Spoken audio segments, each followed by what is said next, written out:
আসসালামু আলাইকুম বন্ধুরা, আমরা এখন আছি সাগরকন্যা কুয়াকাটাতে।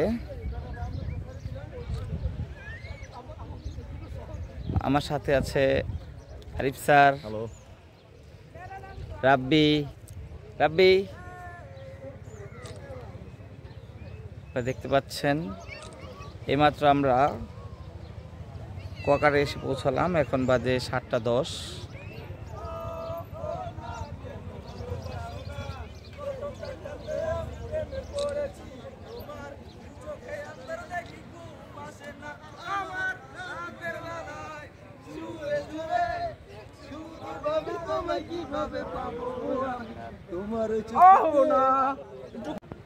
শুভ সকাল, এখন 7:10। একটু আগে আমরা এসে পৌঁছালাম। দেখতে পাচ্ছেন সাগরকন্যা কুয়াকাটাতে। এই ভ্রমণে আমার সাথে আছে আরিফ স্যার এবং রাব্বি, আপনারা দেখতে পাচ্ছেন স্ক্রিনে।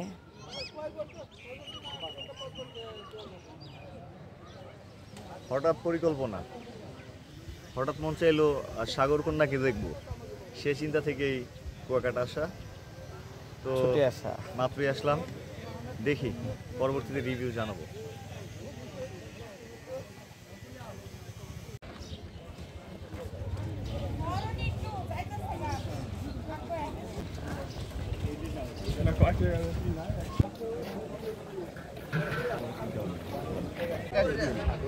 কোন স্পটে যাবেন বিকালের স্পট মূলত, তাই না? এদিকে তো মানুষ বিকালে যায়। বিকালের স্পট।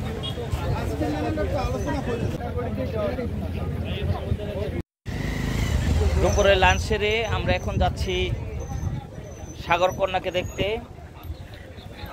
আমার সাথে আছে আরিফ স্যার, রাব্বি কিছু লোক। হ্যালো, কিছুক্ষণের মধ্যে আমরা চলে যাব সাগরকন্যাকে দেখতে। আমরা প্রায় এসে পড়েছি, আপনাদেরকেও দেখাচ্ছি।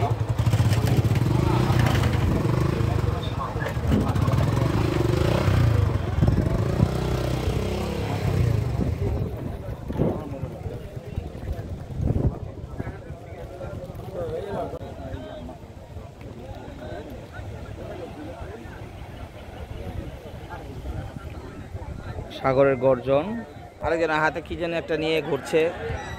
আমরা তাদের কাছ থেকে এই লাইফের প্রথম কুয়াকাটা ভ্রমণ সম্পর্কে আমরা অভিজ্ঞতা জানতে চাচ্ছি। ভ্রমণ তো সবার কাছে আনন্দের। আসলে আমরা সাময়িক সময়ের জন্য একটু বিনোদন পাওয়ার জন্য আসলে ভ্রমণে আসি। তো সাগর পাহাড় সবার কাছেই প্রিয়। আসলে আপনারা দেখতে পাচ্ছেন, আমার মতো অনেক পর্যটক এখানে এসেছে। প্রত্যেকেরই হয়তো প্রয়োজন ছিল বিনোদন পাওয়ার জন্য। এরকম প্রকৃতির কাছে যাওয়া বিকল্প হতে পারে না।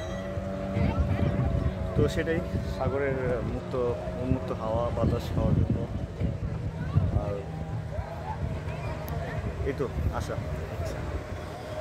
আমরা আরেক পর্যটকের কাছে, যে সাদা কালারের একটা টি শার্ট পরে কুয়াকাটা লেখা, অত্যন্ত চমৎকার, তার অনুভূতি জানতে চাচ্ছি যে এই ভ্রমণ আজকে প্রথম দিন কেমন লাগছে। না, আসলে খুব ভালো লাগছে কুয়াকাটা আসার পর।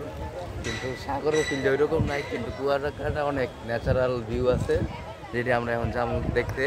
তো চলুন সবাই মিলে ঘুরে আসি।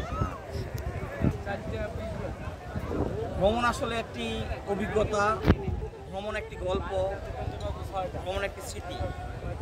আমরা আমাদের মনের আত্মার খোরাক জোগানোর জন্য আমরা ভ্রমণ করে থাকি। আমরা ভ্রমণ প্রিয় মানুষ। এই প্রথম আমরা সাগরকন্যাকে দেখতে এখানে ছুটে এসেছি। এসে অত্যন্ত পরিবেশটা মনোরম, এবং কক্সবাজারের চেয়ে যদি তুলনা করেন, এখানে ক্রাউড খুবই কম, নিরিবিলি শান্ত পরিবেশে ঘোরার জন্য আমার মনে হয় কুয়াকাটার বিকল্প নেই। আর এখানকার খাবারের কথা না বললেই নয়। আমরা সকালে নাস্তা করেছি, আর দুপুরে আমরা ইলিশ মাছ, রূপচাঁদা আর মাংস, গরুর মাংস। এই মাংসটা বাদ দিলে রূপচাঁদা আর এই ইলিশ মানে মনে হচ্ছে যে একটা মানে পিওর পারফেক্ট মানে কম্বিনেশন হয়েছে খাবারের। মানে সাগর থেকে ধরে মনে হয় জ্যান্ত ধরে নিয়ে গিয়ে তাজা ইলিশ ভেজে আমাদেরকে পরিবেশন করছে, এত এত স্বাদ। স্বাদ হয়েছে। এক কথায় বলতে গেলে সেই স্বাদ হয়েছে, খাবারটা খেয়ে খুবই ভালো লাগছে। এখন মানে খুব চাঙ্গা লাগতেছে, আমরা আজকে সারাদিন ঘুরবো। আর বাকি গল্প আমাদের সাথে থাকুন, অবশ্যই দেখতে পাবেন।